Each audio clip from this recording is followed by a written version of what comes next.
கடலூரில் வங்கியில் வாங்கிய கடனை வட்டியுடன் முழுமையாக திருப்பிச் செலுத்திய பின்னரும் வீட்டு பத்திரத்தை திருப்பிக் கொடுக்காமல் 4 ஆண்டுகள் இழுத்தடிப்பதாக பாதிக்கப்பட்ட மருத்துவர் குடும்பத்தினர் குற்றம் சாட்டியுள்ளனர். வங்கி முன் நீதி வேண்டி குடும்பத்துடன் தர்ணா போராட்டத்தில் ஈடுபட்ட நிலையில் பாதிக்கப்பட்ட குடும்பத்தினர் கூறும் குற்றச்சாட்டு என்ன?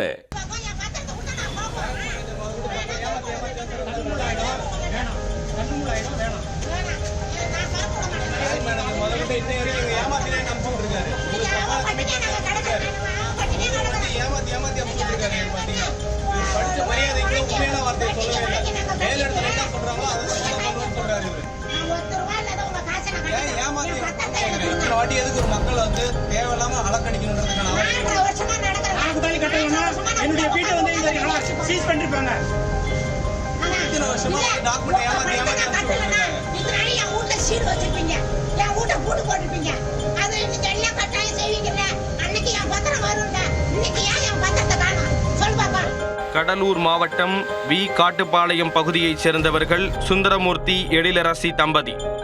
இவர்களுடைய மகன் முருகன் மருத்துவ கல்வி படிப்பிற்கு கடந்த 2015ஆம் ஆண்டில் கடலூரில் உள்ள யூனியன் வங்கியை அணுகி 15 லட்சம் ரூபாய் கடன் வாங்கியிருக்கிறார்.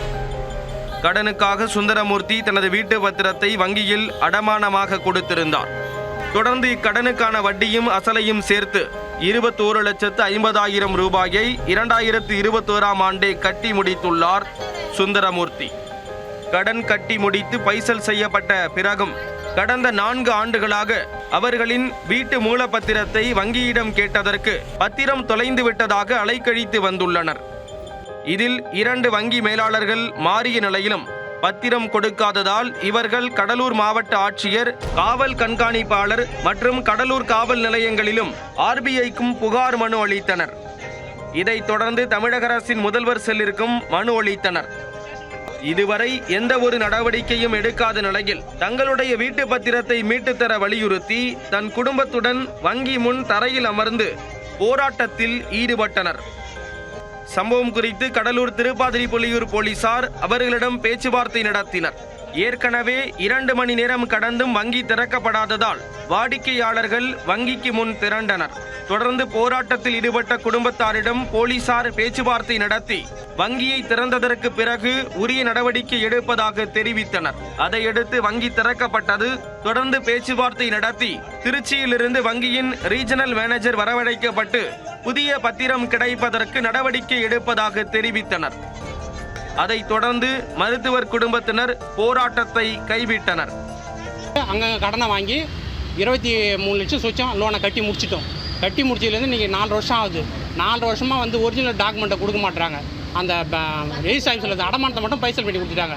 ஆனால் ஒரிஜினல் பத்திரம் அங்கே இருக்குது, அதை கொடுக்கவே மாட்டுறாங்க இன்னை வரைக்கும். ஆனால் மாதத்தில் நான் பேங்க் வரும்போதெல்லாம் வந்து கேட்டு போகிறேன் தேடி தரேன்னு சொல்கிறாங்க.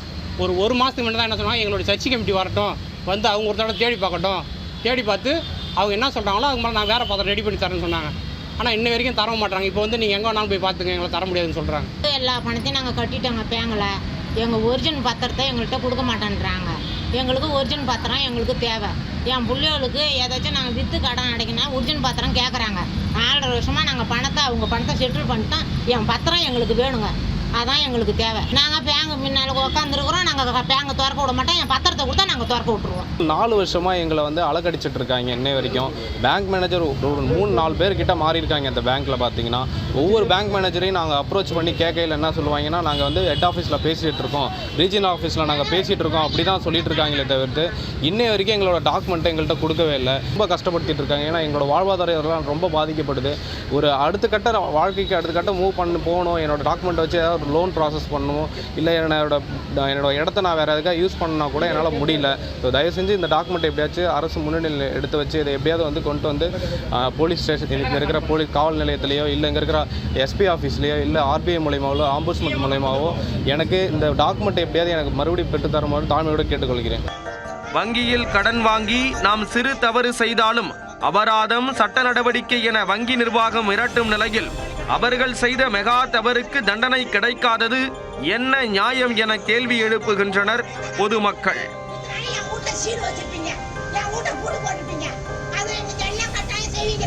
அன்னைக்கு என் பத்திரம் வரும்டா, இன்னைக்கு ஏன்